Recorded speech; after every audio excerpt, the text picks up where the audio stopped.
Let's begin with a basic explanation of the class trial. So, your votes will determine the results. If you can figure out who done it, then only they will receive punishment. But if you pick the wrong one, then I'll punish everyone besides the blackened, and the one that deceived everyone else will graduate. Now then, to begin with... We already know who did it! Was that? It was Hiro. He does not have an alibi for when the murders took place, and we found him in that suit. Don't try and deny it! You killed them! I didn't! Someone knocked me out! I was asleep the whole time! I don't know anything about it! Shut your murdering mouth, murderer! Who are you calling a murderer? I am sorry to say, Hiro, but we do have evidence. Blueprints for the suit. Parts we assume were used to build it. And all of it was found in your room. You have to admit, the evidence is quite compelling. It points to you as having created the suit and wearing it while committing crime after crime. How many times do I have to tell you? I don't know!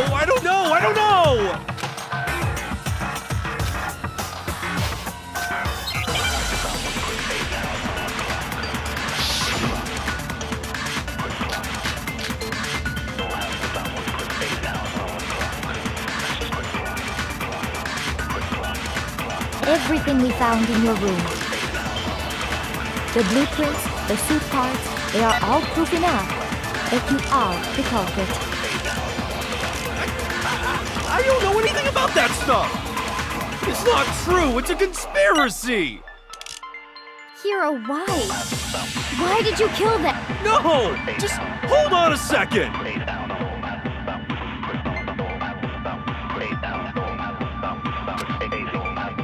Everything we found in your room.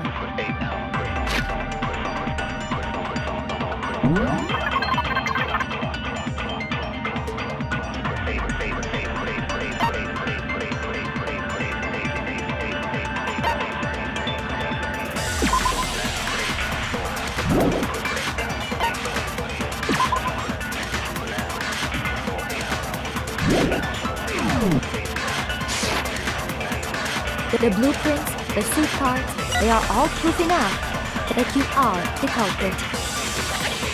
It's not true! Hiro, why? No! Just hold on a second! Everything we found in...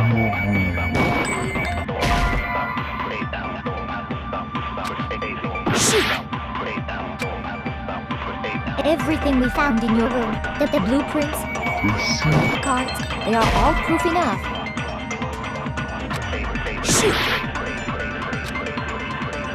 Everything we found in your room, the blueprints, the suit cards. No, it's wrong.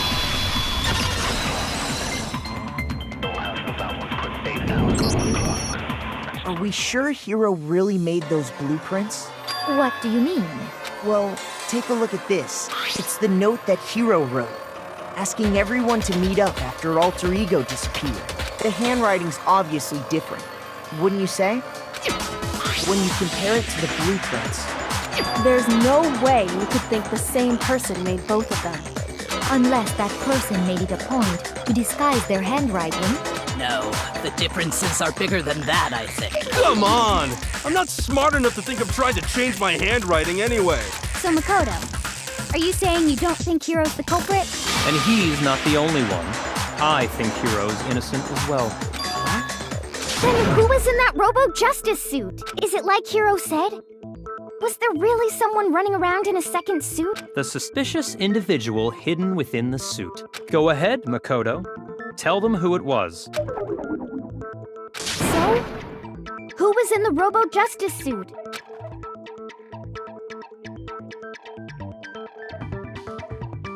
I got it! Other than Hiro, I can't think of anyone else it could have been. Obviously, he was the one in that particular suit, and we never found any kind of second suit. Then there can be no doubt. Hiro is the prime suspect. That doesn't make any sense. You just said Hiro didn't do it. It makes perfect sense. Hiro was the suspicious individual in the suit, but he's not the culprit. So what you're saying is... That's right. The culprit in this case has nothing to do with being in the Robo-Justice suit. What? Now that's a bold assumption. And what reason do you have to make such a statement? You do have a reason, yes? Of course. But before we get to that, there's something else we need to clarify first. So let's get that out of the way. Hey, stop trying to boss us around. All things have a proper order. So what is it? What needs to be clarified?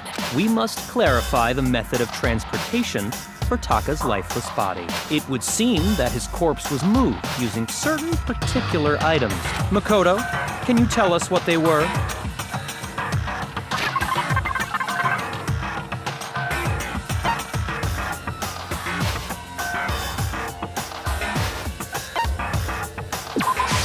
I got it!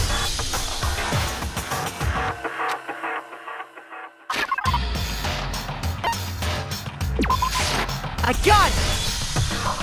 They were a dolly and a tarp, right? So, let's see if I can explain. Taka's body disappeared from the equipment room, and then we rediscovered it in the repository. And when we found it for the second time, it was wrapped in a blue tarp, right?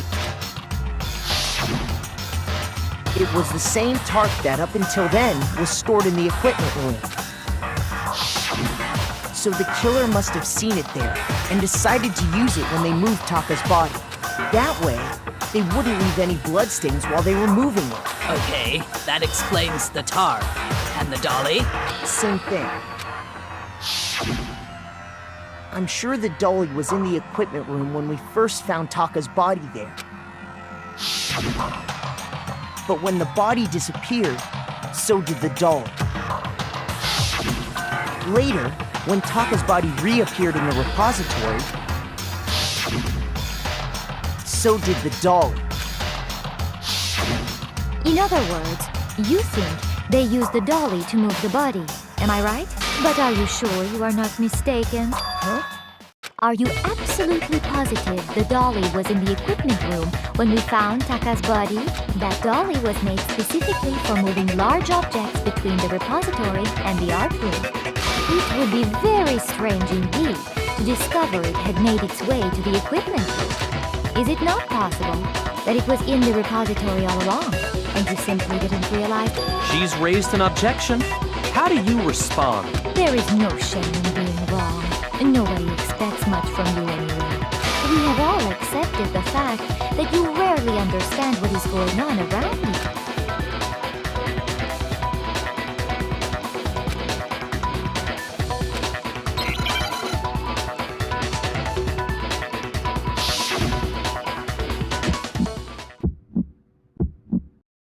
You have it wrong!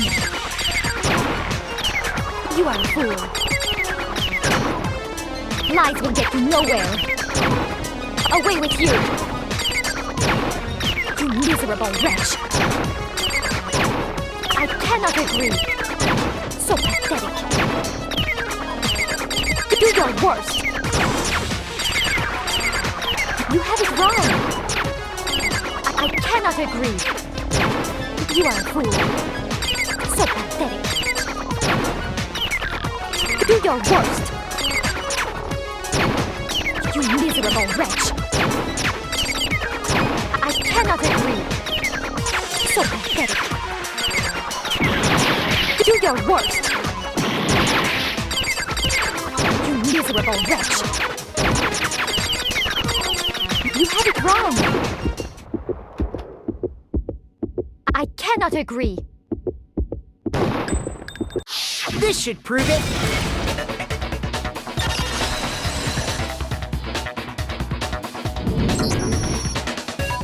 If you're asking for proof that the dolly moved, I have it right here. When I found the dolly in the repository, one of the wheels had a blood stain on it. There was a pool of blood in the equipment room with a tire mark in it that matched the dolly wheel's tread. The killer probably rolled the dolly through the blood on accident as they wheeled the body out of the room. And as the blood dried on the tire, they moved the body into the repository. So there's my proof that the dolly was used to move Taka's body. Well, anyway, that was just something we had to get out of the way. Let's get back to the main subject. Yeah, the subject of how Robo Justice didn't do it.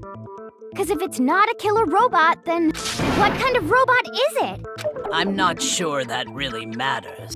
I'd be happy to explain why the occupant of the suit couldn't possibly be the killer. If you look back on how the body was transported, it will become immediately obvious.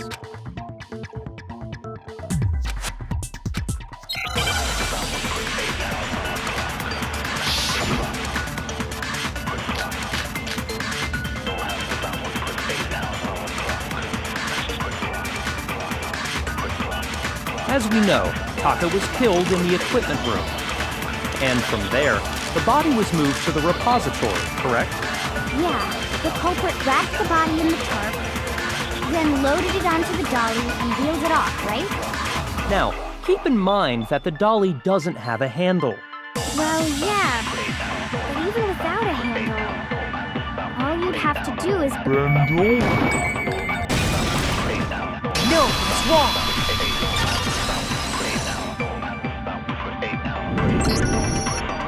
You're absolutely right that you could push a dolly without a handle if you stoop down low.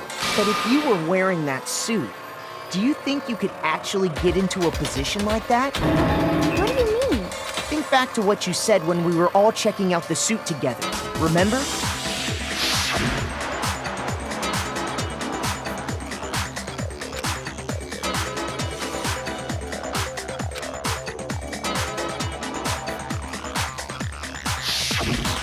When you're in that suit, not only can you not see your feet, but you can't even bend at the waist. Am I right about that? Now that you mention it, yeah. It seems like it'd be awfully hard to push that dolly if you couldn't bend over. Well, what's to stop you from simply pushing the dolly with your feet? When you can't even see your feet?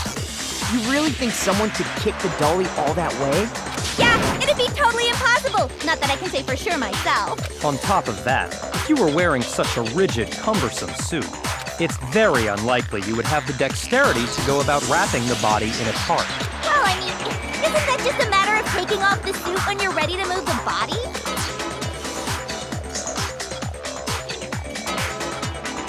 I got it! I don't think taking off the suit was an option. If you remember...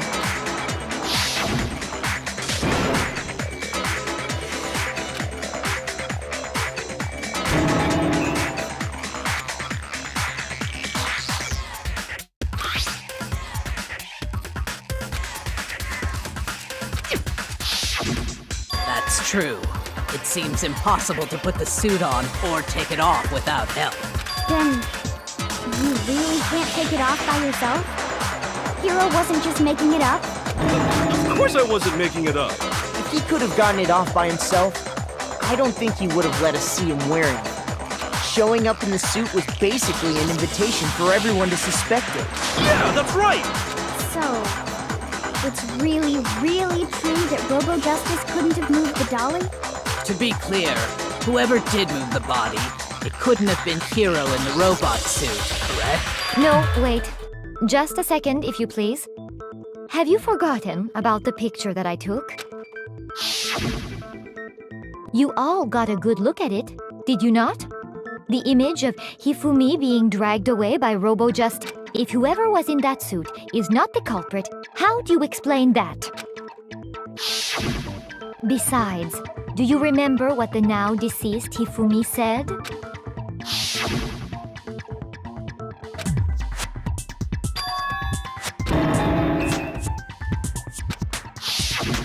So long as those facts exist, the proper conclusion is beyond question. The individual inside the suit and the culprit are one and the same.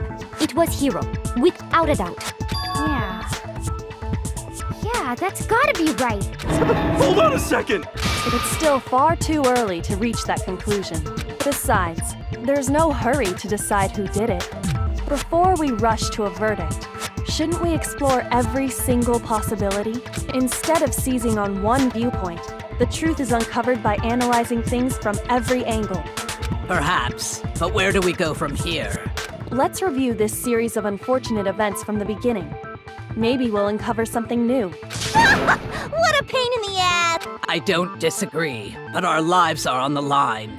If this is what it takes, we have to do it.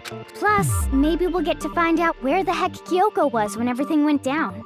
All right then, let's take another look back at what happened.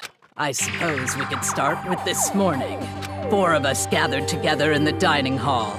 Makoto, Hina, Kyoko, and myself. We waited there for quite a while, but nobody else showed up, so we went to look for everyone. That was around 8 a.m. And as soon as we split up, Kyoko went missing.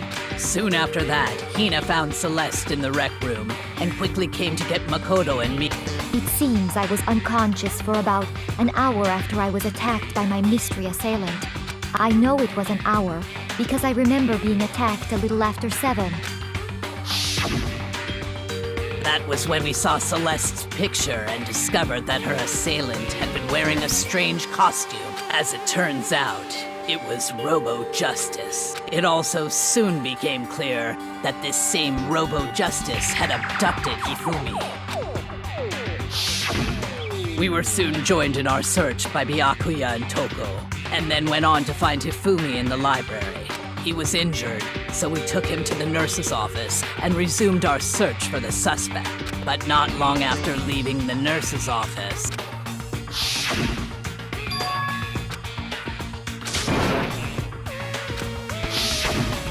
When Celeste told us that, we decided to split up and search the second floor. And soon after that, I saw someone moving around on the 3rd floor, and I yelled out to everyone as soon as I did.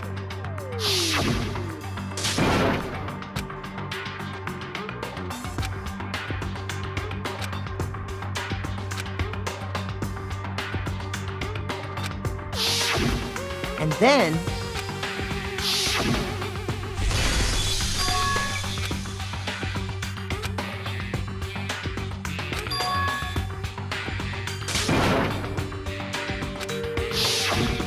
At that point, we decided to divide up into 2 groups. Celeste, Hina, and I went back to the nurse's office, while Sakura, Byakuya, and Toko chased after the suspect.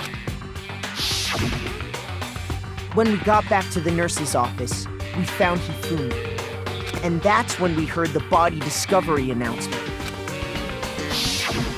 I left Celeste and Hina there and headed back to the 3rd floor to let the others know what had happened. meanwhile, we had just discovered Taka's body in the equipment room. We must have found both bodies at almost exactly the same time, because we heard the same announcement not long after we discovered his body. And that's when I told you guys about Hifumi. Then the 3 of us headed for the nurse's office. But right after we left the physics lab, we ran into Celeste, who'd arrived after us. And she told us something very surprising.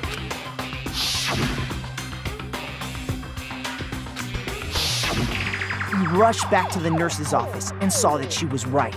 Then we remembered we'd left Toko passed out in the equipment room, so we hurried back again.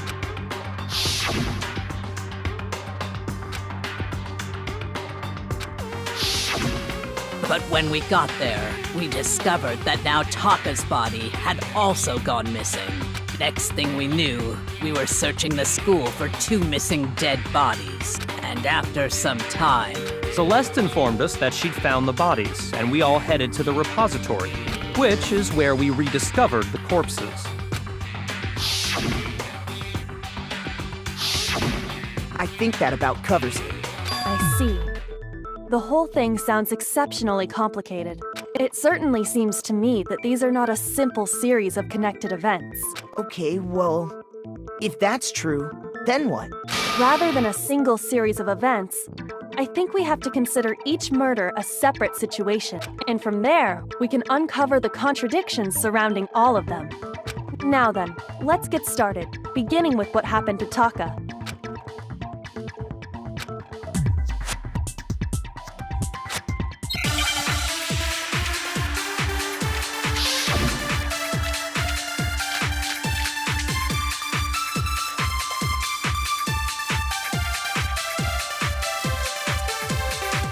So, regarding Taka's death, I wonder if he died before Hifumi, or perhaps it was after? We already know what order they were killed in. Taka came last. What makes you say that? Because of the numbering of the Justice Hammer.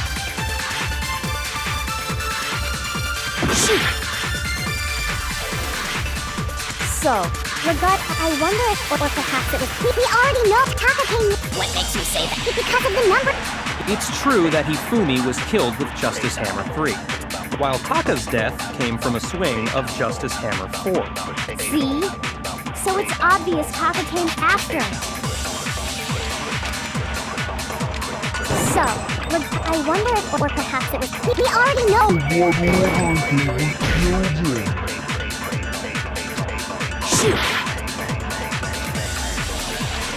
So, regarding Taka's death, I wonder if he died. Or perhaps it was after?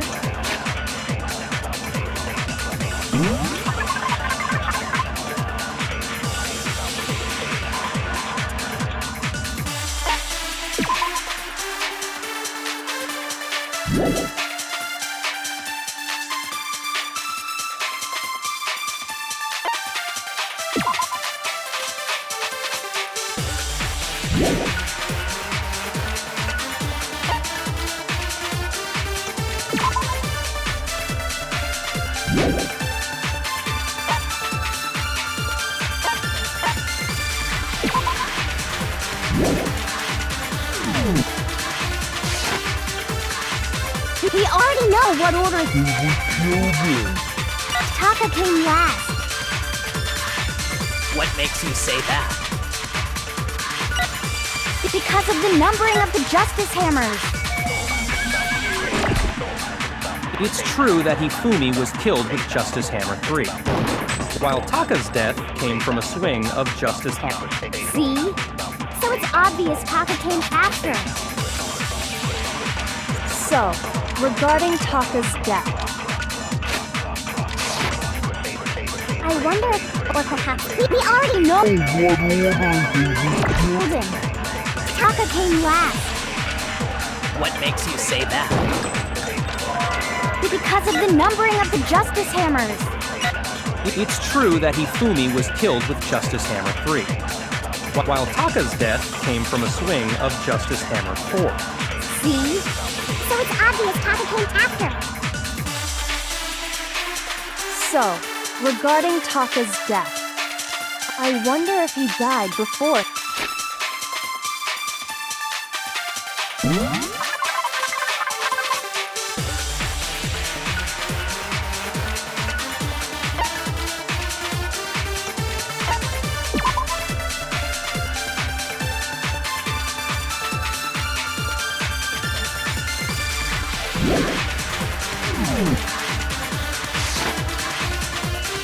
Or perhaps it was after?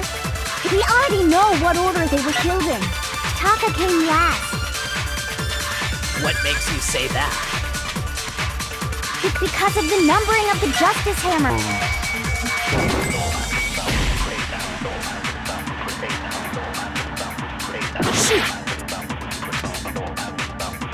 So, regarding Taka's death, I wonder if he died, or perhaps it was after? We already know Taka came. What makes you say? Because of the number. It's true that he while Taka's death. See? So it's obvious Taka came after.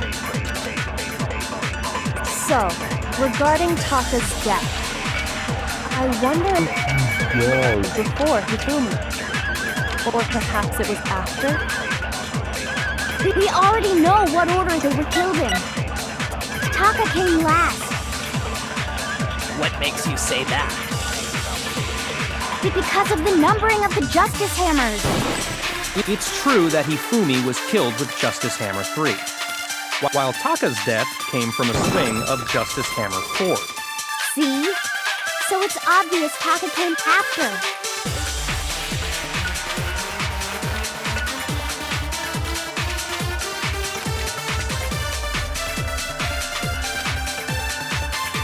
So, regarding Taka's death, I wonder if he died before Hifumi, or perhaps it was after?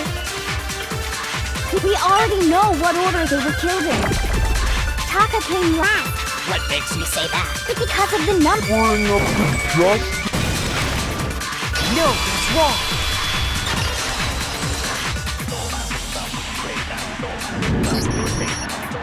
Hold on. There's no reason to assume that the hammers were used in the same order as they're numbered. If anything, that's just another way the killer tried to disguise their action. So you're saying the culprit wanted us to think the hammers were used in order, but in reality, Taka was killed before Hifumi? Okay then, let's see the proof.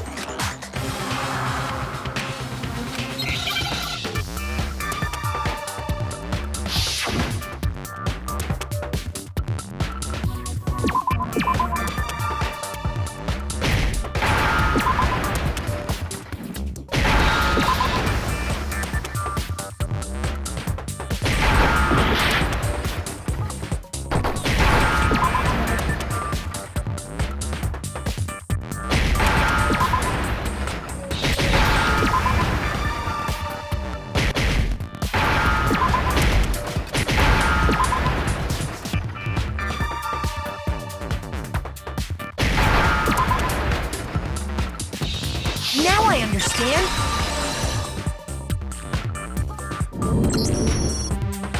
I've got it. Taka's wristwatch. See? Look. It broke with the hands pointing just past 6 o'clock. It must have gotten broken when he was attacked by the killer, because as of last night,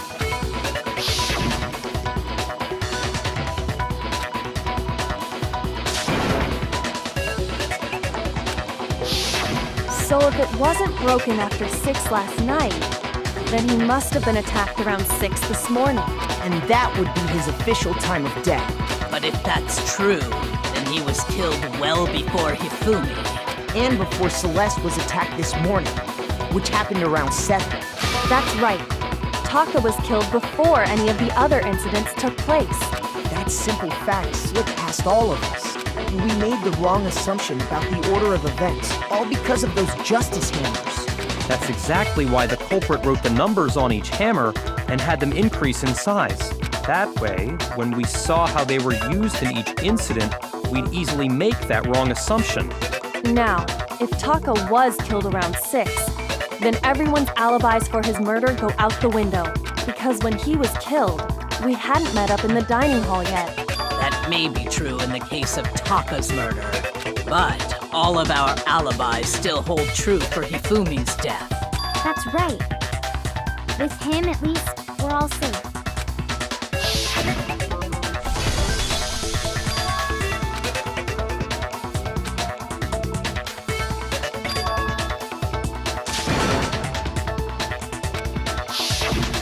When we heard Hifumi screaming, we were all together. Except for Hiro and Kyoko. Then we all ran down to the nurse's office, and that's where we found his body. That's totally true! We're all in the clear! Oh, I know! They must have recorded him screaming on a tape or something, then played it later on! If that's true, where's the tape? I don't know. Don't just go making stuff up! Anyway, we all have rock-solid alibis for when we heard Hifumi scream. Since all of us were there together, clearly none of us could have killed him. And it does not stop there. There was also the moment when we discovered his body had disappeared. When his body vanished from the nurse's office, Hina and I were in the bathroom together, while everyone else was in the equipment room, correct? And then there's the disappearance of Taka's body from the equipment room. At that time, we were all gathered together. Wait, then what if genocide Jill...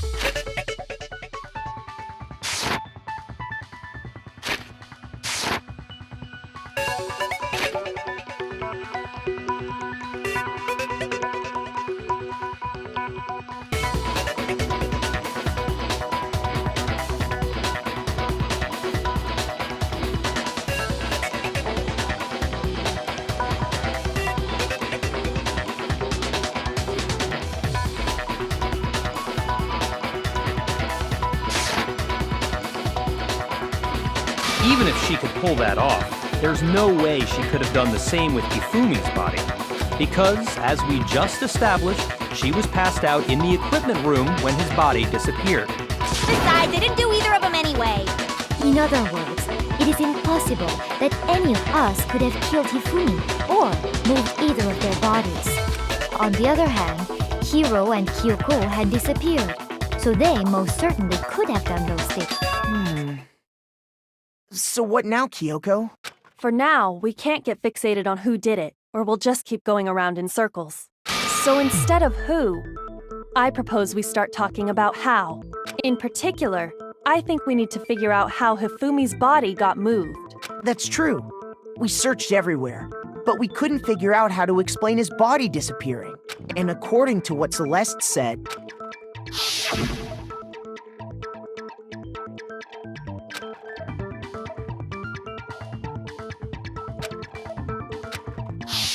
his body apparently disappeared in the 1 minute her and Hina took their eyes off of it. But to carry that much weight from the first floor up to the third in that short amount of time? Oh man, yeah! There's no way! It'd be impossible! Well, what if I told you there was a way to make the impossible possible? What? How? If the dead body were to move itself. The dead body moved on its own? No! Not another... ghost! I don't think it has anything to do with the occult. I think what she's implying is, we thought Hifumi was dead, but perhaps in reality he was still alive. He was alive?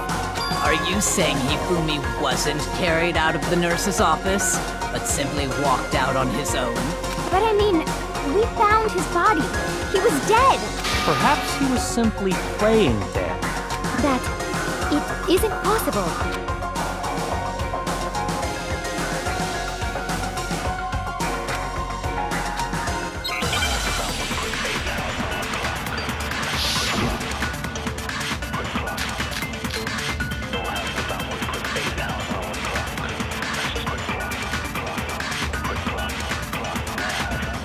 Are you saying that when we first found Hifumi in the nurse's office, there's a chance he was actually still alive? No, it is impossible. Hifumi was dead, without a doubt. And you know that how? Surely you heard the body discovery announcement along with the rest of us.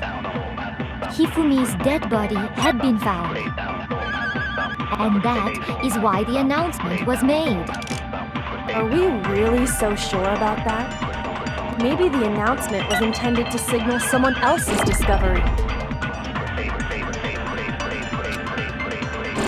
Are you saying that when we first found Hifumi In the nurse, that there's a chance he would... No, Hifumi was dead, and you know that. Surely you heard the body discovery announcement. Hifumi's... no, it's wrong.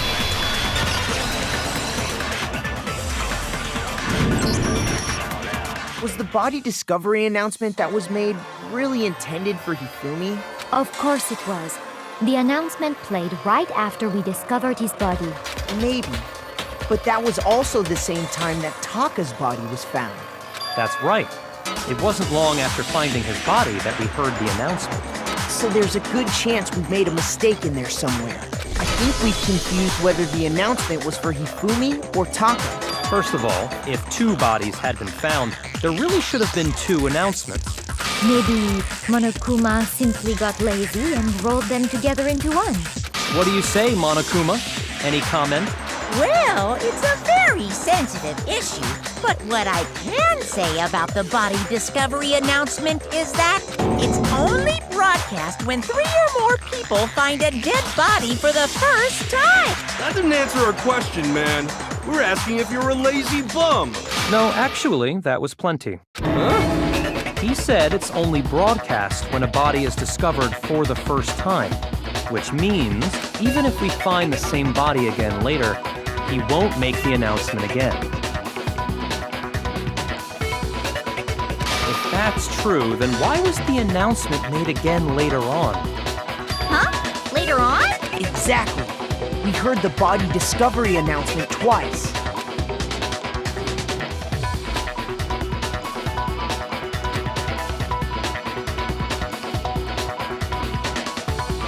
I got it! We heard it a second time in the repository when we rediscovered the two bodies.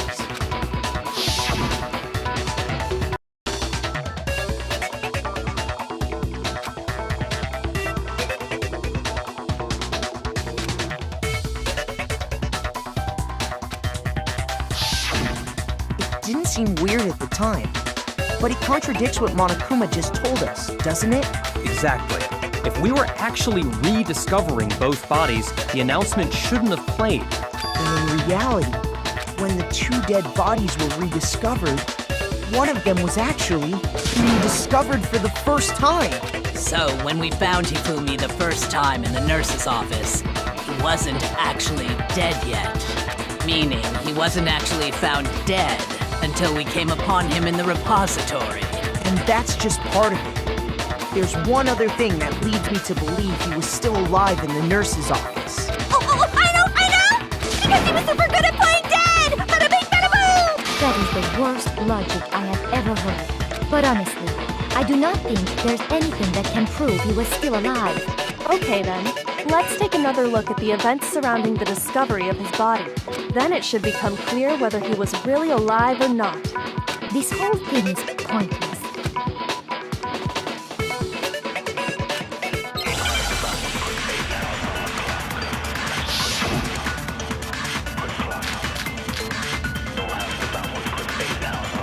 Well, here's one thing we do know. The first time we found Hifumi's body was in the nurse's office. And then, while me and Celeste were in the bathroom, his body disappeared. And the next time we saw his body, it was in the repository. But when you compare his body before being moved and his body after being moved, other than the change in how it was positioned, there was no notable difference. No, what's wrong?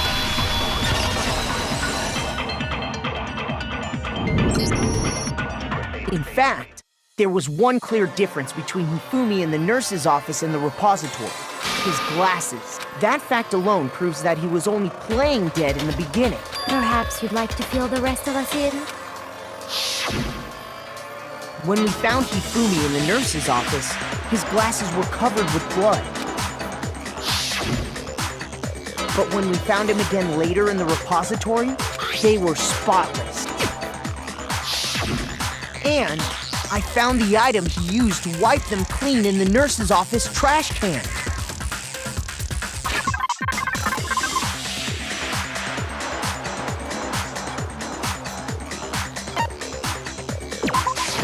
I got it! It was a glasses cleaning cloth featuring a certain cartoon mascot. One look at the bloodstain on the cloth should make things clear.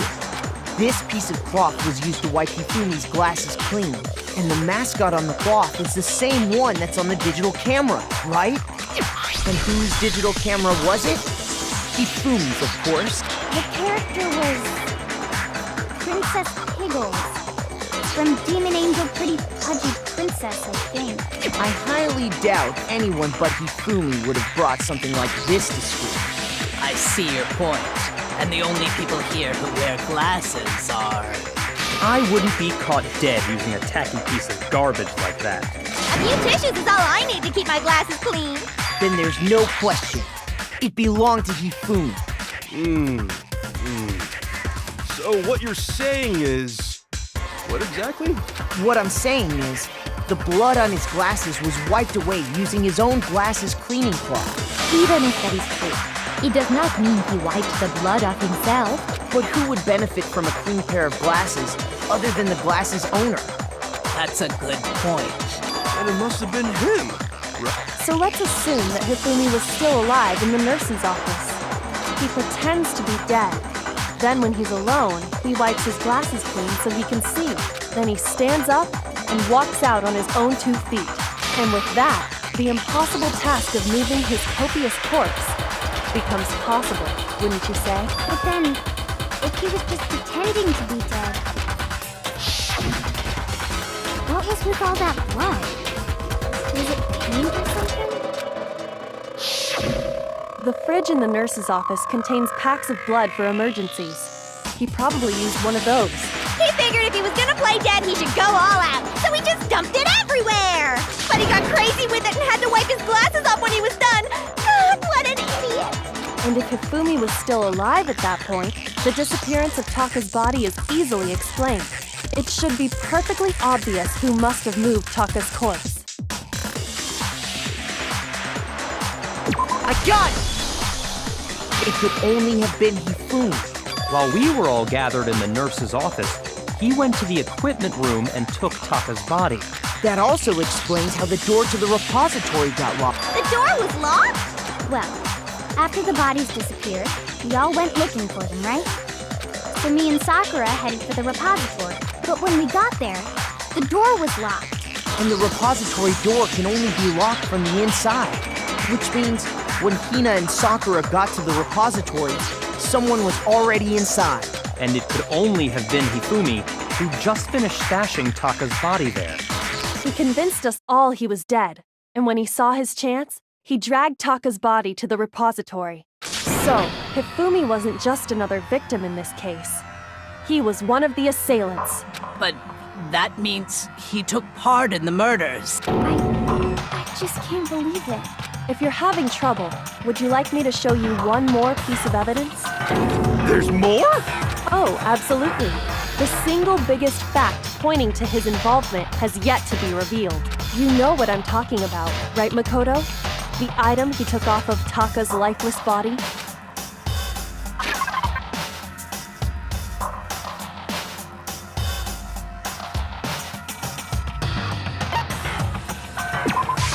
I got it! You're talking about the note Hifumi had hidden away, aren't you? Hidden note? That's right. We found it stuffed in his pants. What? In his pants? Yes, his pants. Okay, well, forget about the pants for now. Take a look at what the note says.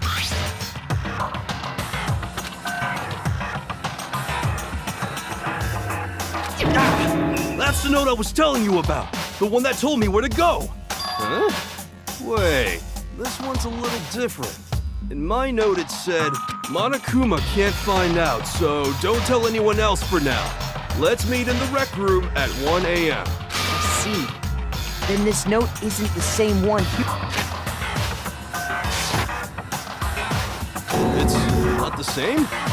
In other words, the killer got in touch with another person besides, and that person could only have been... I got it! That's right! Taka! The killer used this note to draw out Taka and murder him. Hello? Over here! Objection! Objection! I don't really understand what's going on, but Hifumi had that letter, right? So whoever wrote it wasn't drawing out TikTok, they were drawing out Huffy! Just to be clear, TikTok is Taka and Huffy is Hifumi, right? Ugh! Yes! Why must you ruin it every time?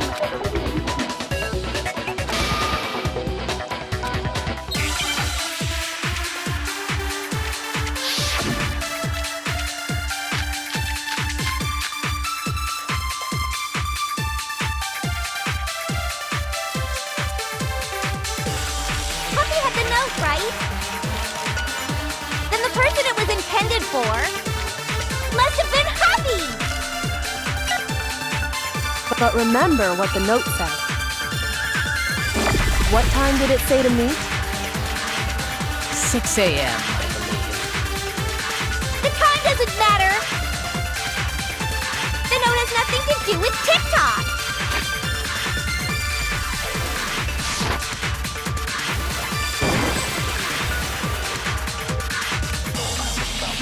Huffy had the note, right? But then the person it was intended for must have been Huffy! But remember, what time did it... 6 a.m. The time doesn't matter! The note has nothing to do with TikTok! No, it's wrong.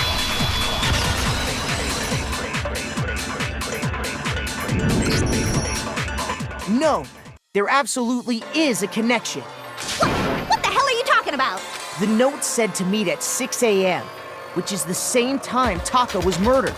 We've already proven that using his wristwatch. But there's more.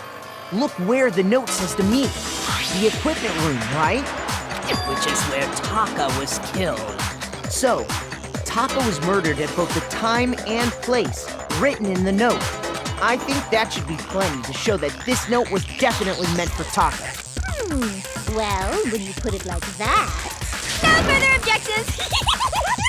Then someone used that note to trick Taka. Just the same as me. The culprit really is a cold-blooded monster. Telling people they found a way out. But if they gave the note to Taka, what was Hifumi doing with it? Stuffed down his pants, no less! Most likely, Hifumi stole it off Taka's corpse after he died. Huh? He stole it? Where's your proof? Go ahead, show us.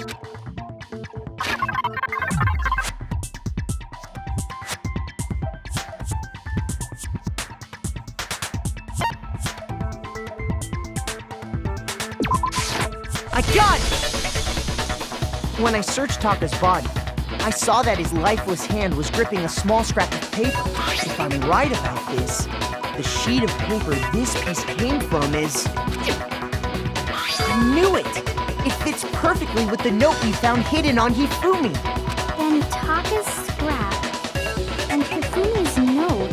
Yup, they're from the same piece of paper. Hifumi had the note meant for Taka, while Taka's corpse still grasped a small piece of that note.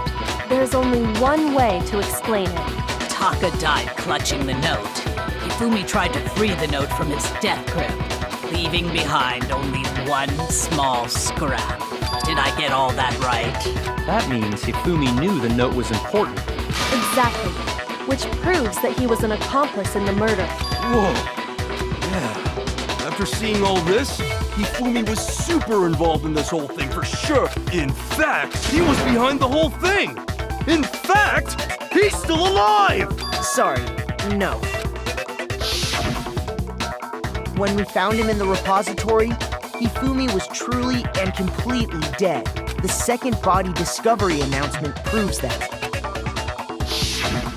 So then, who killed Hifumi? Whoever did is the mastermind, the true killer. He was killed in the repository.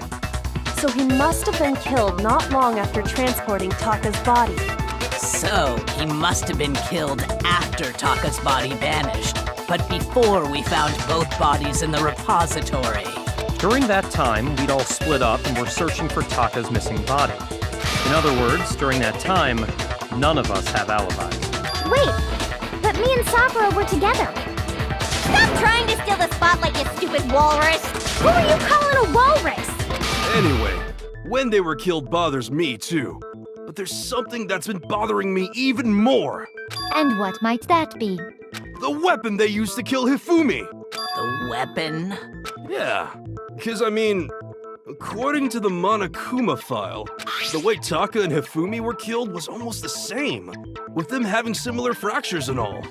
But Justice Hammer 3 and 4 were still laying around in the nurse's office and equipment room, right? So if Hifumi was killed in the repository, the culprit would have had to grab one of the hammers, kill Hifumi, then put the hammer back where they found it. But wouldn't that be seriously risky for him? I'm surprised. It seems there's some semblance of a brain knocking around that skull of yours at... Hell yeah, it's packed in there good and tight. He's right, though. I don't understand it either. The Monokuma file makes it clear that they were killed using similar instruments. But if the hammers were already laying around those other rooms... So the question is, how could the culprit have gotten their hands on either of the hammers? Personally, I haven't a clue. So which hammer was used to attack Celeste? Number 1 or number 2?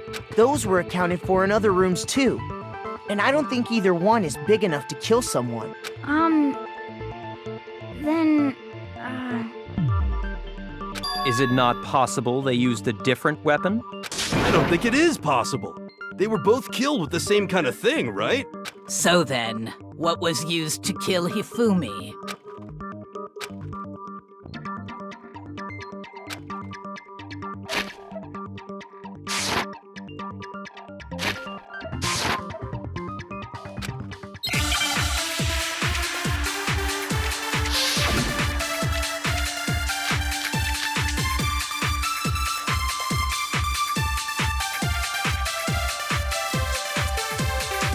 What was used to kill Hifumi?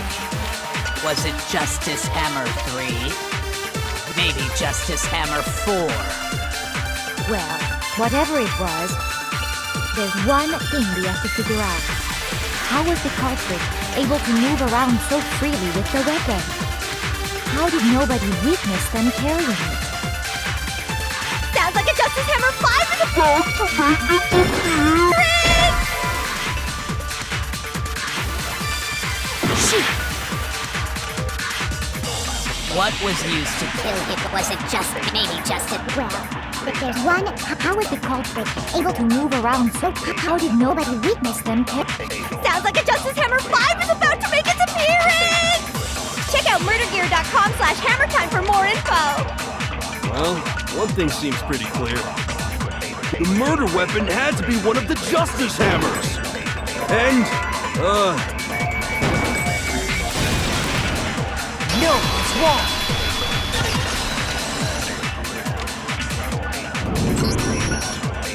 The murder weapon wasn't a justice hammer at all. No, it was something completely different. but, seriously? A different weapon? Specifically, a hammer from the repository.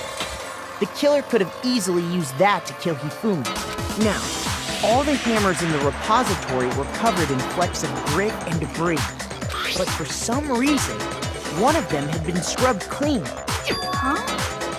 And the reason it had been scrubbed clean was most likely because it was used to commit murder.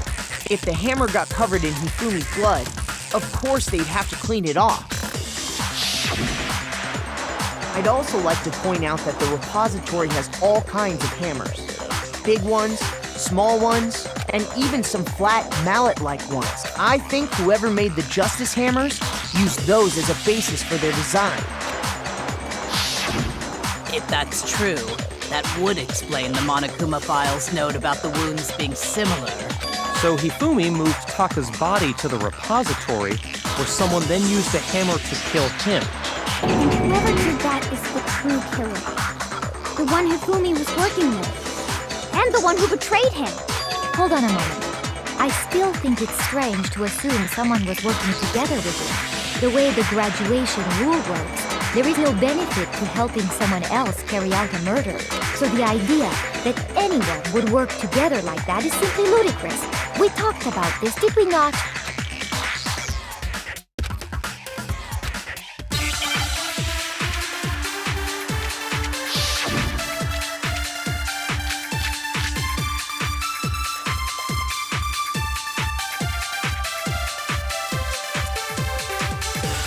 Based on the rules that have been laid out for us, even if more than one person is complicit in the murder, only the one who actually carried out the act can graduate and survive.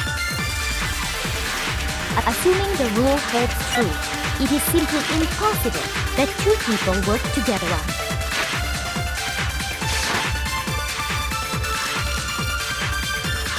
That is how the rule was explained to us. But that only really applies if there's one murder, right? In this case, there were two murders.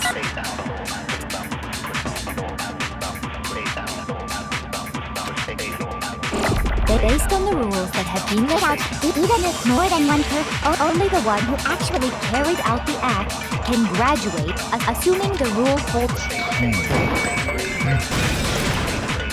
No, it's wrong.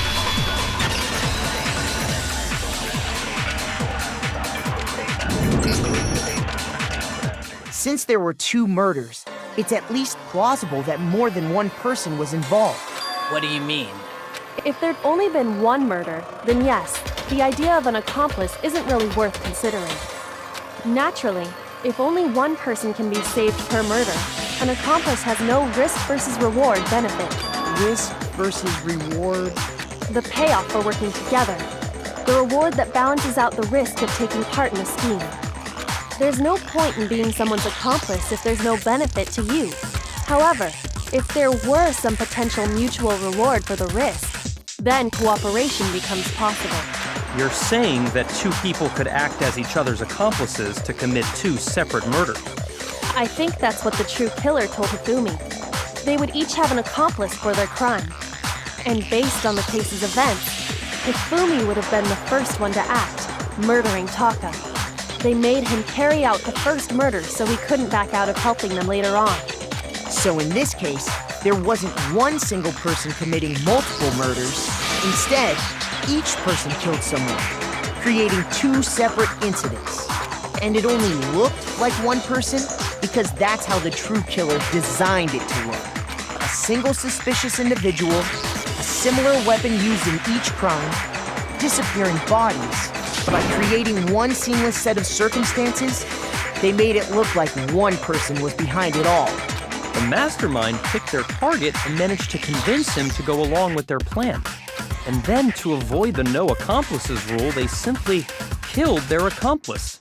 Which, if true, means that betraying Hifumi was part of the plan from the very beginning. That's just awful. How could anyone be so cruel? You think so?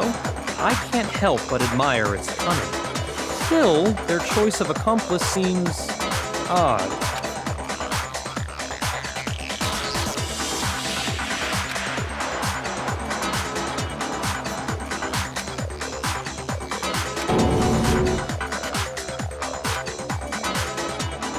I understand how an accomplice could be involved. But then, who was the one pulling Hifumi's strings? That's problem numero uno right now.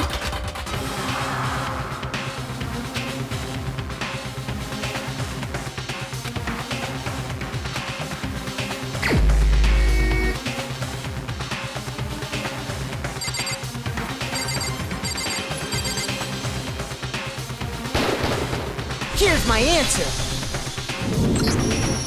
It was Celeste. So I'm the suspicious individual now, am I? I really do hate this kind of job. A joke? I wonder. So what you are saying, then, is that I specifically chose to work together with Hifumi. The idea that I would choose to spend any amount of time interacting with him, that I would go within 10 feet of that shit-fucked brains, that lazy, worthless goddamn idiot! Pardonnez-moi. Just to be clear, there is evidence to support it. Is that so? It is. Throughout the investigation, there was certain behavior that was common only to the two of you. Considering what we've learned so far, it only further proves that the two of you were working together.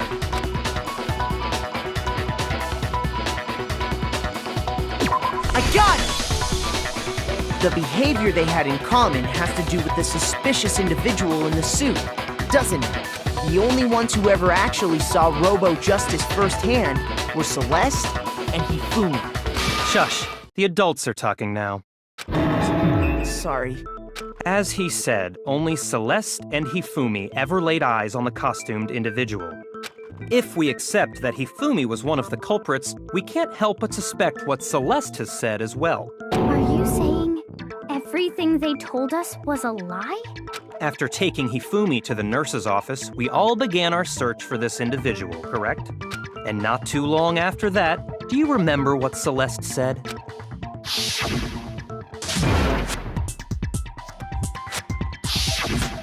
We headed to the second floor specifically because of what she claimed to have seen. Next, to draw us all to the physics lab up on the third floor, She let out a blood-curdling scream. and when we'd all come to see what was wrong, what was it she said?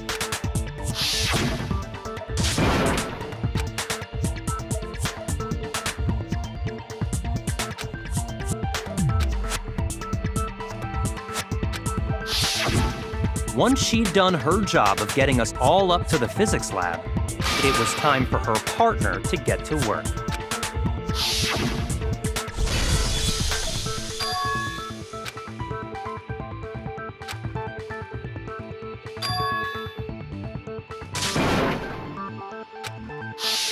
It was to get us to divide into two groups.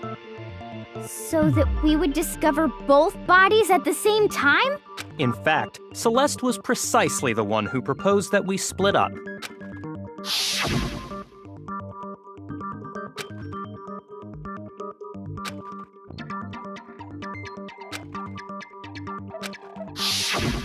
Well, if Celeste and Hifumi were working together, all those chance events suddenly become connected. And on top of that, that piercing cry of yours early on.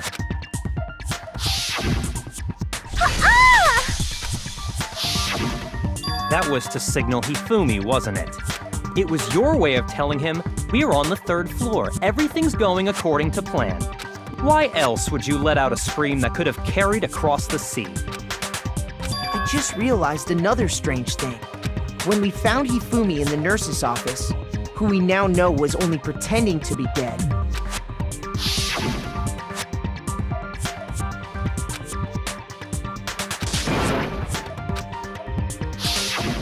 Celeste, you were the first one to say he'd been murdered. You wanted to make sure we wouldn't have any doubt in our minds. I don't believe it. Everything, the whole thing was one big act. Hina, you were with Celeste when Hifumi's body disappeared, right? Yeah. I was feeling kinda sick, so Celeste took me to the bathroom. Wait! Then that was... She wasn't worried about you. She just saw a chance to help Hifumi sneak out of the nurse's office. Each piece isn't much by itself, but start putting them together and the picture gets very ugly indeed. Wouldn't you agree, Celeste? I have no idea what you mean. Don't bother trying to deny it. You made one fatal mistake. Oh, did I? I didn't even catch it myself when you first said it, but looking back, I can say that that one little slip-up was your undoing. What are you talking about? I'm talking about what you said after Hifumi's body disappeared and we returned to the nurse's office.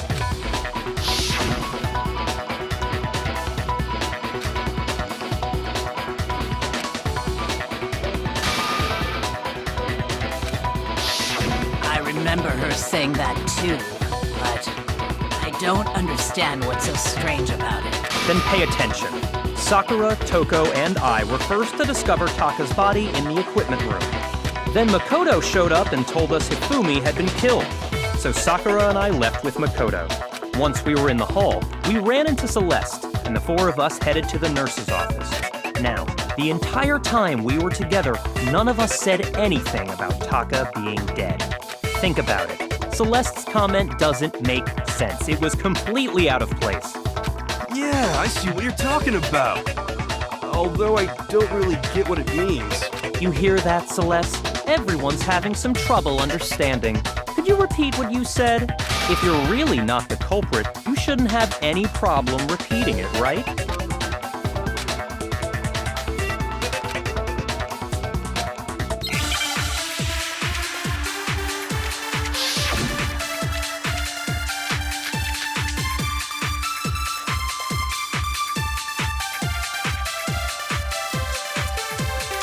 All I said was, they must really be enjoying this.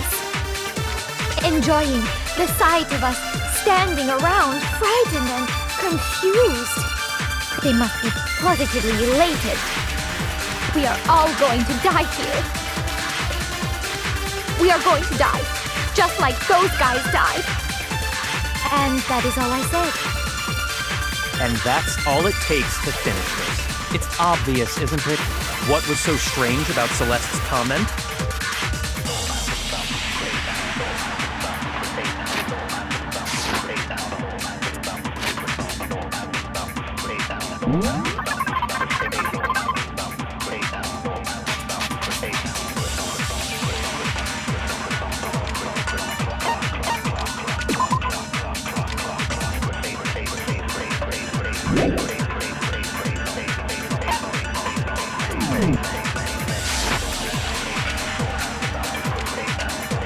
All I said. They must really be enjoying this. Enjoying the sight of us standing around. They must be positively elated. We are all going to die here. We are going to die, just like those guys died. And that is all I said. And that's all it takes to finish this. What was so strange about Celeste's comment?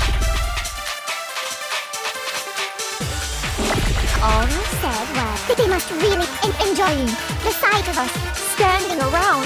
They must be positively. We are all going to die here.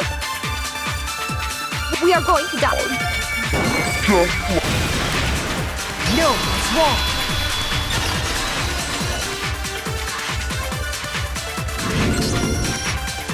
That's right. There's no reason Celeste should have said, just like those guys died. When she said that, none of us had told her Taka was dead. Exactly. And we didn't run into her until after we were all out in the hall. So there was never any chance for her to have seen his body in the equipment room for herself. So how did you know, Celeste? How did you know more than one person had been killed? And how did you know they were both guys? Because Kyoko had also disappeared, right? So she could have been dead too. You all have such vivid imaginations. You know that? Imaginations? You claim that I was lying when I told you about the suspicious person I saw. Then what about the picture I took? How do you explain this picture of the costumed villain dragging Hifumi away? It has to be some kind of setup, right? So let's put the suit on. And then she used the camera's timer to set up the picture. Have you so quickly forgotten? You are the only one who could have possibly fit into that suit. Plus, I happen to know that this particular camera does not have a timer. In other words, it is an unassailable fact that this is a picture of Hifumi being dragged away. If everything I told you was a lie, how can this picture exist? Simple. Are we sure that's really a picture of the suspect dragging Hifumi away? What could you possibly mean by that? Surely there are other explanations than the one you've offered up. No, there is no other explanation.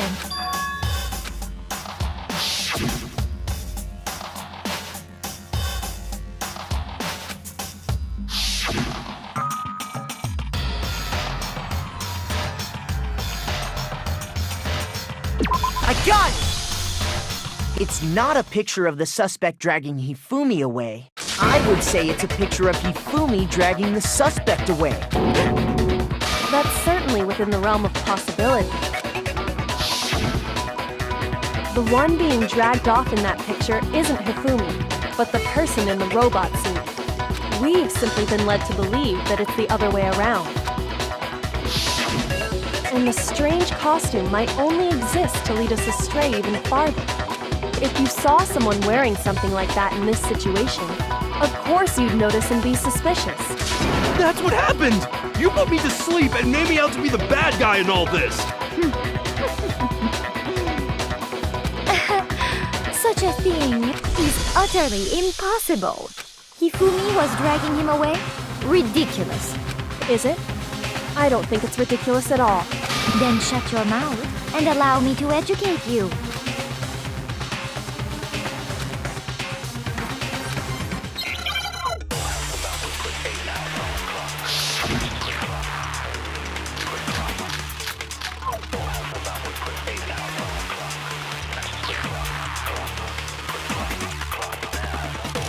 Dress me up in the...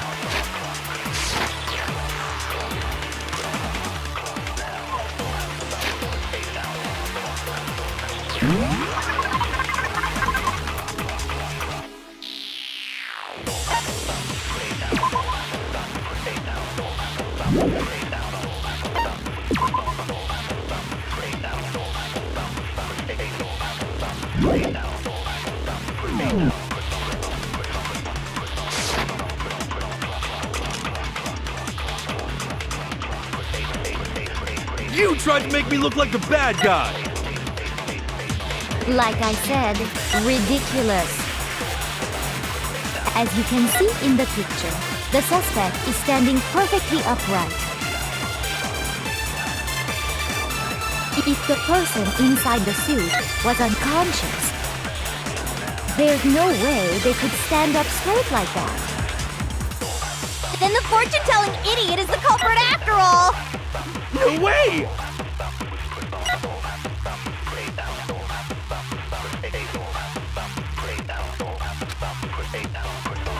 You dressed me up in that suit after I passed out! Then you just draped me across Hifumi and had him carry my weight. You tried to make me look like the bad guy. Like I said, ridiculous.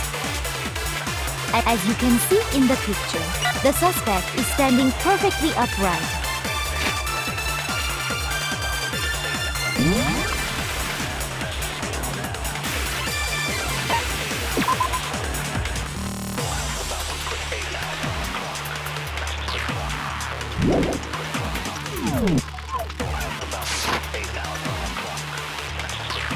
If the person inside the suit was unconscious, there's no way they could Stand up straight. No, it's wrong.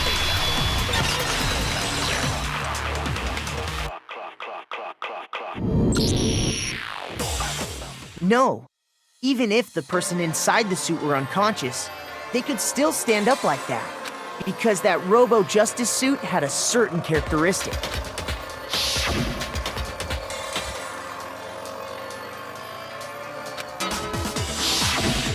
That's right! They totally made a mistake when they made it, so it couldn't bend at the waist. I'm not so sure that was a mistake. I think the suit was designed from the beginning to be used the way it was. Celeste and Hifumi took the suit they'd specially designed and stuffed Hiro into it. That's how they were able to fake that whole thing. The point of it all was to make us believe whoever was in the suit was to blame. Well then, I suppose this is checkmate. checkmate?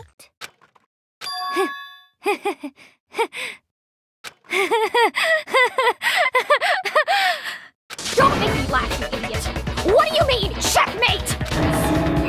Clearly, you want to cram me into your little guilty box. Well, there's one little problem. Have you already forgotten what Hifumi told us as he lay dying?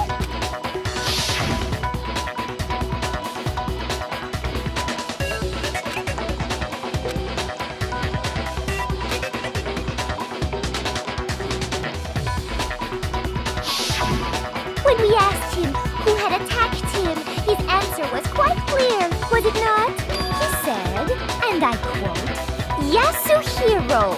In other words, Yasuhiro Hagakure! Wait, but my name isn't really Yasuhiro. It's actually Taro. Your confusing statements don't make any sense. You're only making things more complicated.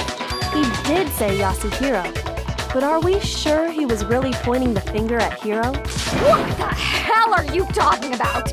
I'll burn you alive! Kyoko, what do you mean by that? Think back to how Hifumi used to talk to us. How did he refer to each of us?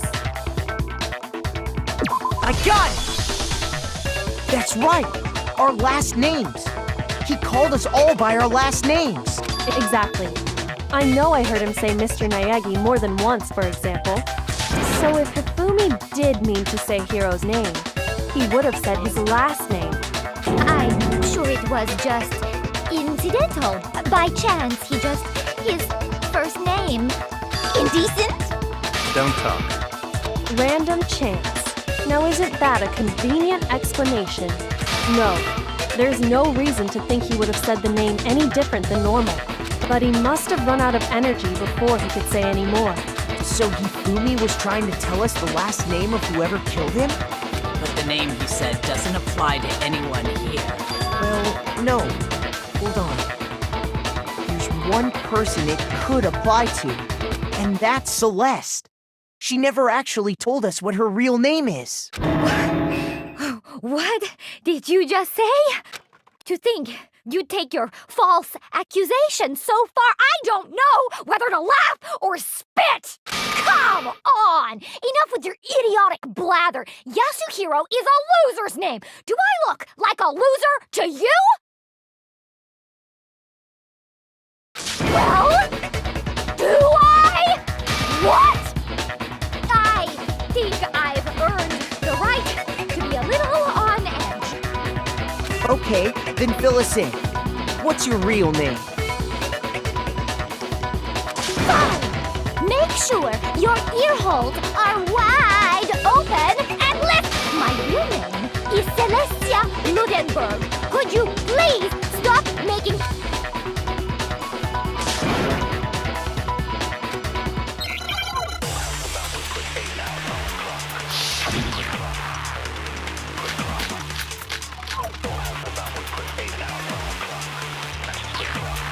Hifumi was trying to tell us something. He wanted us to know the killer's last name, Yasuhiro. If there's one person here who might have that last name, It would have to be you, Celeste. You haven't told anyone what your real name is. how many times do I have to tell you? My name is... Celestia Ludenberg, god damn it! How long do you plan to go on pretending? I'm not pretending. It's the truth. And since you have no way to contradict... No, it's wrong.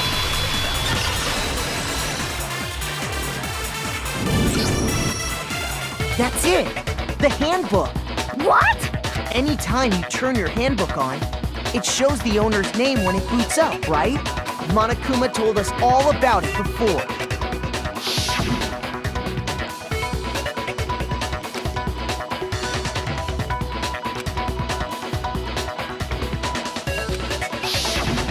So all we have to do is check her handbook, and that'll clear up everything. That's how we can find out Celeste's real name. That's an invasion of privacy. I refuse to cooperate. Celeste, can you please just tell us what really happened? Please, just tell us. Even when I'm put in check, it's just my nature not to give up. Because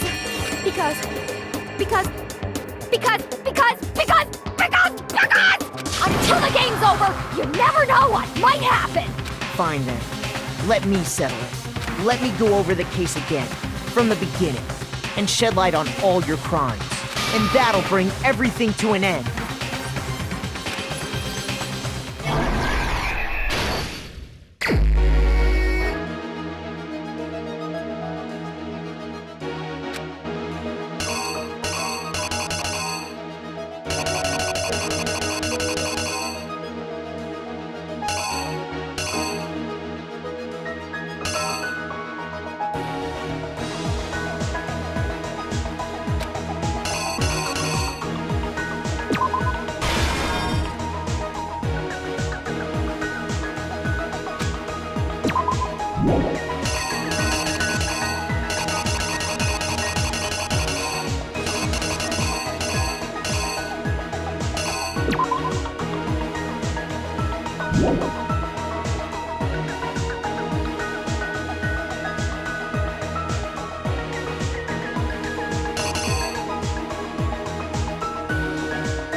The killer is you!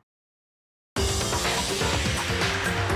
anything, the killer persuaded someone to help carry out the murder. And that person was...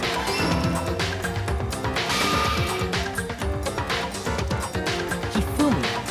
With an accomplice, the killer was able to execute a number of otherwise impossible schemes.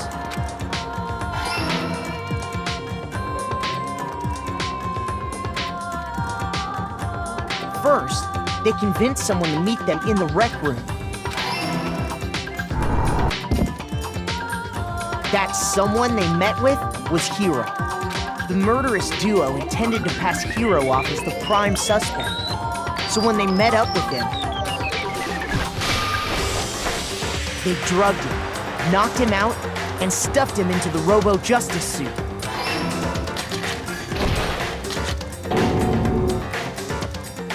Next, Hifumi positioned himself to make it look like Robo-Justice was attacking him, while the killer used a digital camera to take pictures of the assault. They did all this just to create evidence that would put the suspicion on Hiro.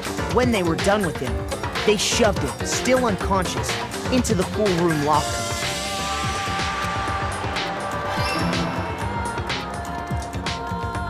And then finally, at 6 a.m., they moved into the murder phase of their plan.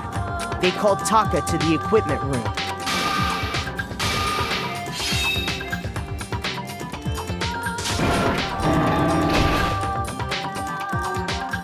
And that's where Hifumi killed him, making it the scene of the first murder. The murder weapon was Justice Hammer 4, which was left there in the equipment room. The reason Hammer number 4 was used was to create confusion about the order of the crimes.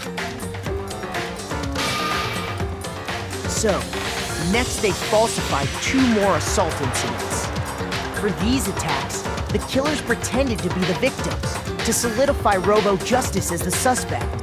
The first fake incident was the attack in the rec room. There, the killers wanted us to see Justice Hammer 1 and the Robo-Justice pictures they'd taken. They wanted to make sure we bought the surprise attack story. The second fake incident was the attack in the library. This time, they planted Justice Hammer 2 and an injured Hifumi to sell us that story. With these 2 incidents, the killers were able to create a certain preconception in our minds that the suspect was increasing the size of the hammers and attacking people in order as they did. We fell right into their trap and started looking for the suspect based on that. But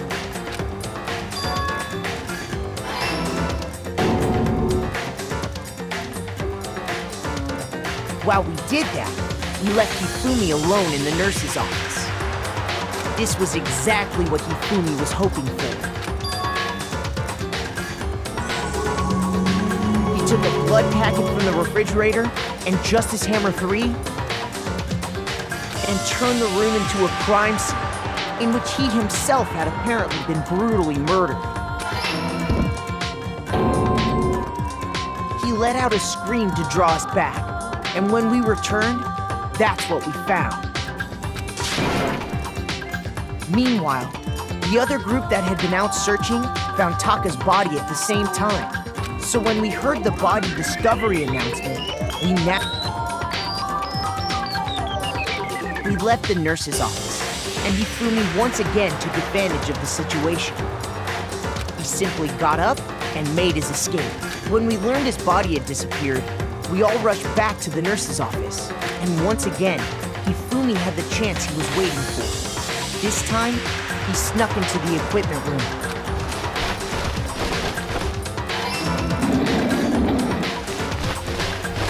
He wrapped Taka's body in a tarp and used the dolly to move it all the way down to the repository. That explains how each of the bodies disappeared.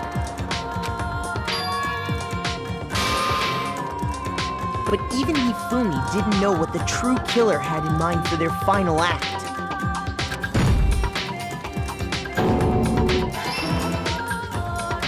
Their plan all along was to kill Hifumi and get rid of the one person who could betray them. And they did it using an ordinary, everyday hammer from the repository. That should cover everything that happened in this case. And the villain behind it all is...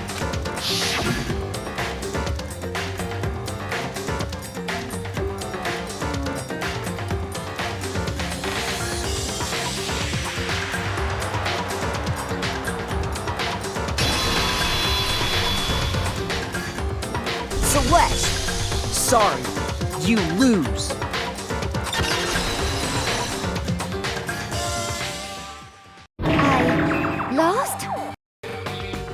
I lost?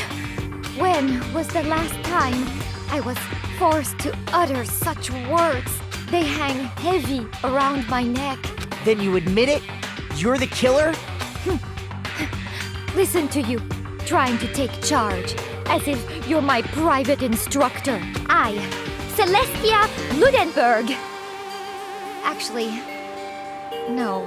Taiko Yasuhiro is fine. Taiko? So, you finally accepted it. I'm the kind of person, once I've lost, I don't like things to drag on. Interesting.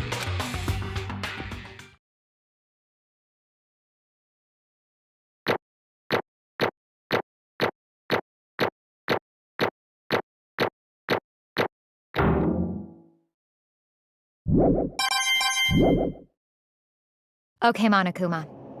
I'm ready to begin. Or, no, I suppose this is the end. It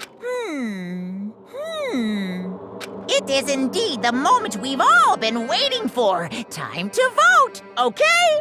Okay. If you would, please locate your lever and cast your vote. And when the votes are tallied, who will become the blackened? Will you make the right choice or the dreadfully wrong one? What's it gonna be? What's it gonna be?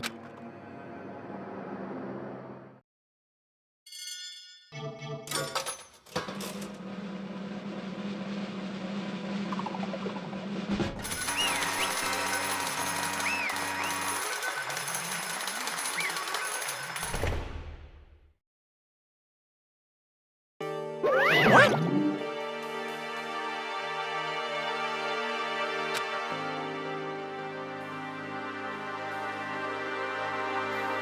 Ta-da!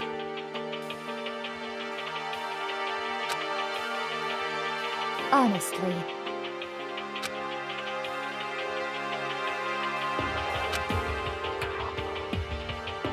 I knew it.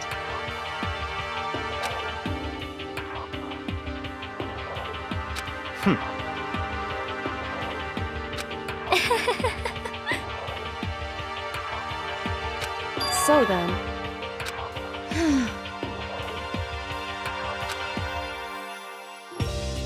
Indeed.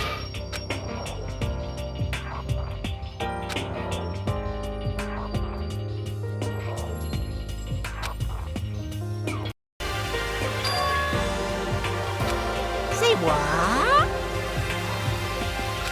Just a second.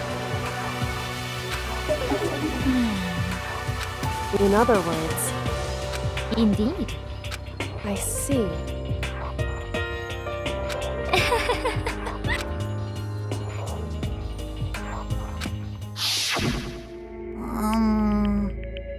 Actually, What? are you okay with this? Yeah! So then,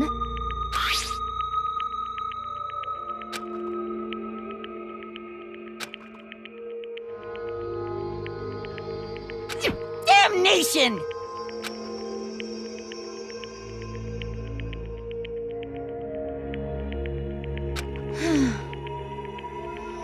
Say what? as for me, as for me, What?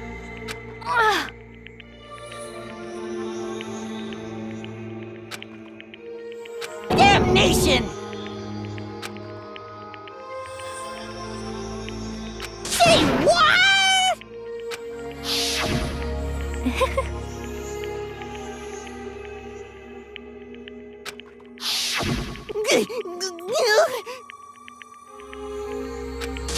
completely unforgivable! Most unfortunate. Actually, What?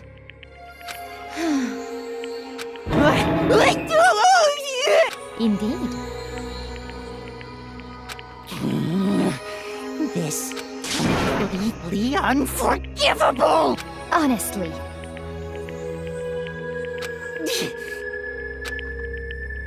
I swear I will save her! actually,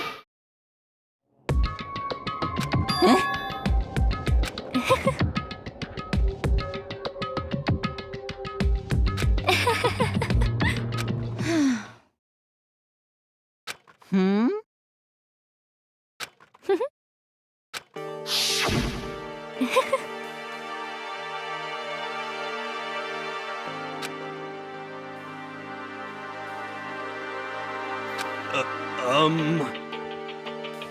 I see.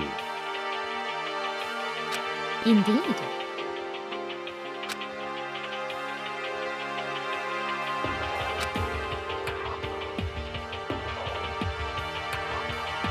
But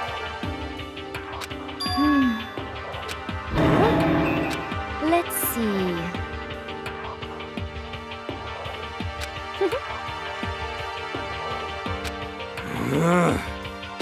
Well,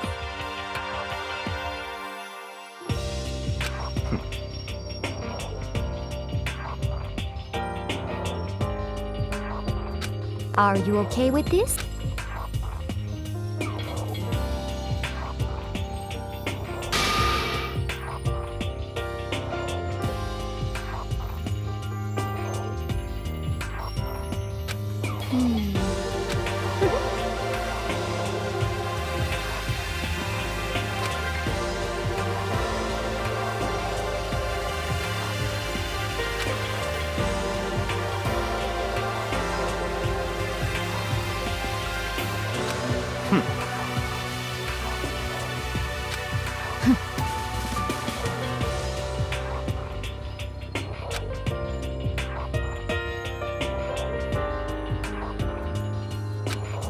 so in the end,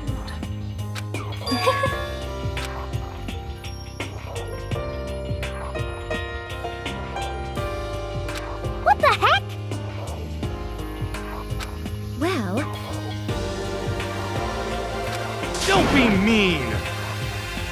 I wonder about that. Why? What the heck?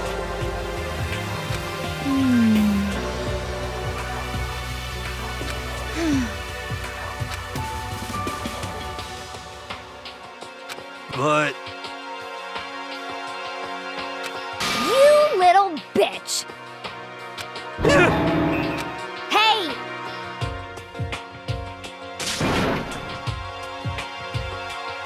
You little bitch! This is fine.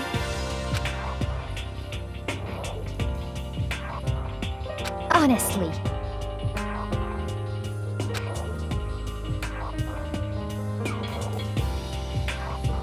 as for me, isn't it wonderful?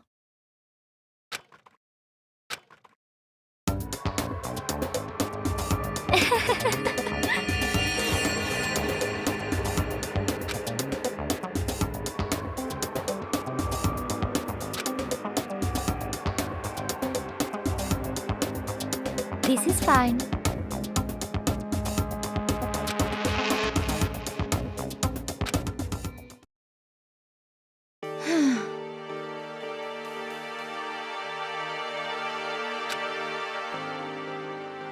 There is nothing to be done. Just the worst. Oh!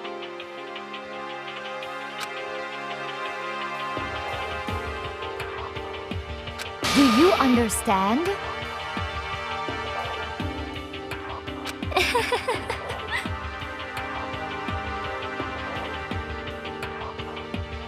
What this?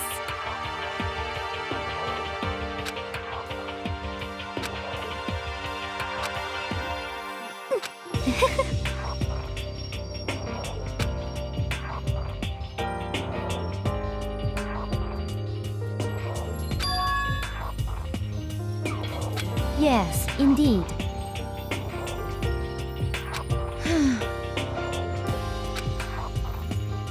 Isn't it wonderful? Hey.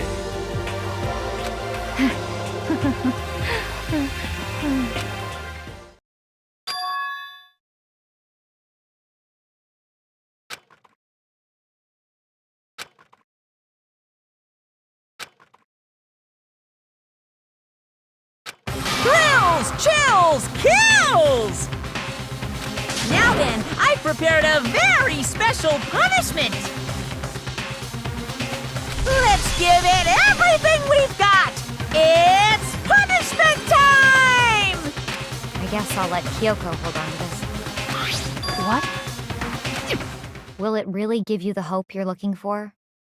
I can't say I ever saw it that way. Which is why... Actually, it's not important. Well then, take care, everyone. Perhaps we'll meet again. In another life.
What are you gonna do?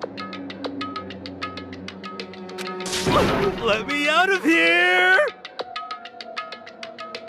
Too bad.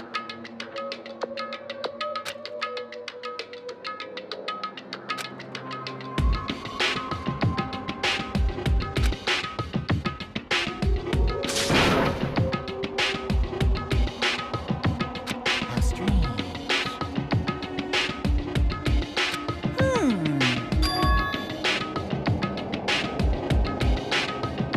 Hey!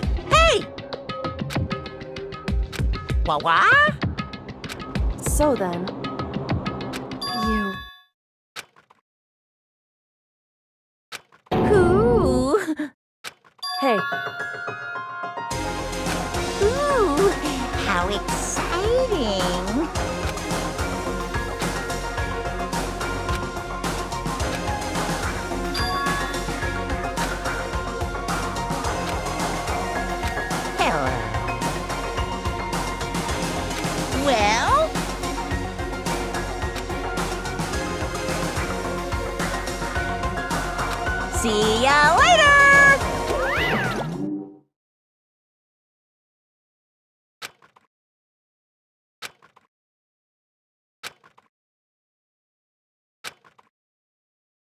So...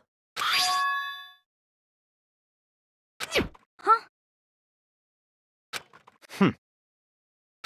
Hey, Indeed.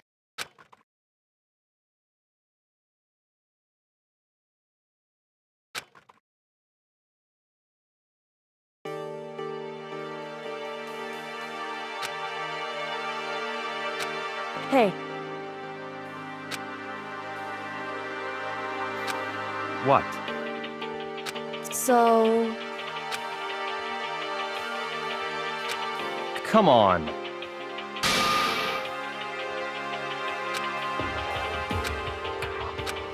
What?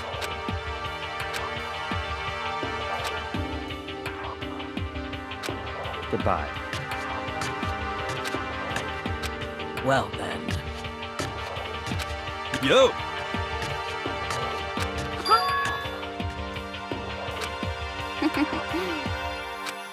Okay.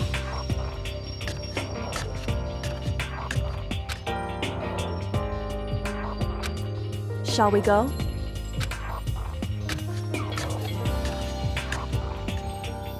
So then...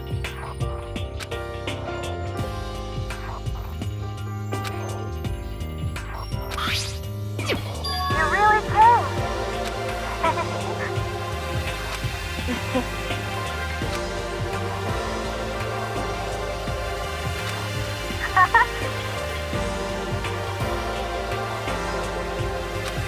So,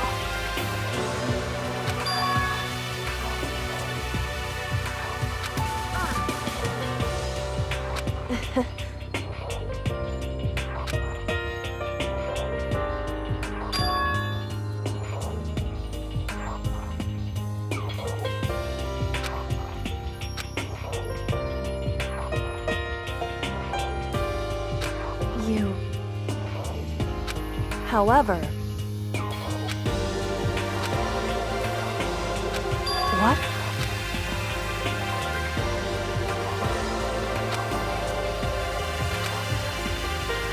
Indeed.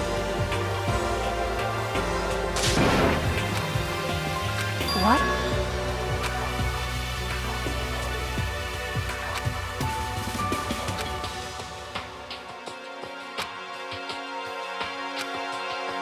It's true.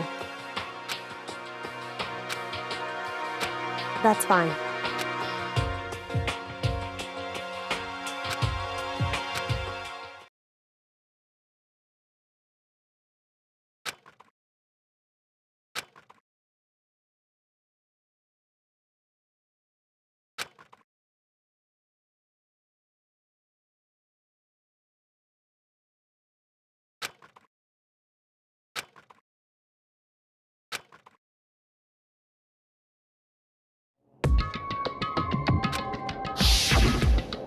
Correct.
Correct.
What do you think you're doing?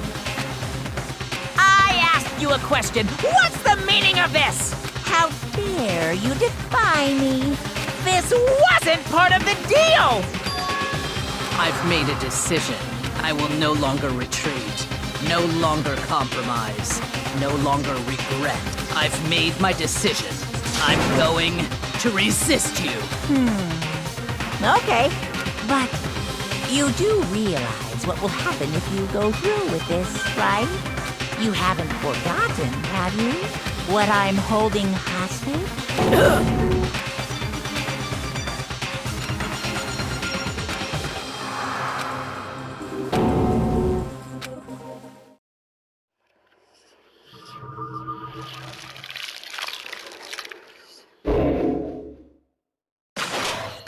You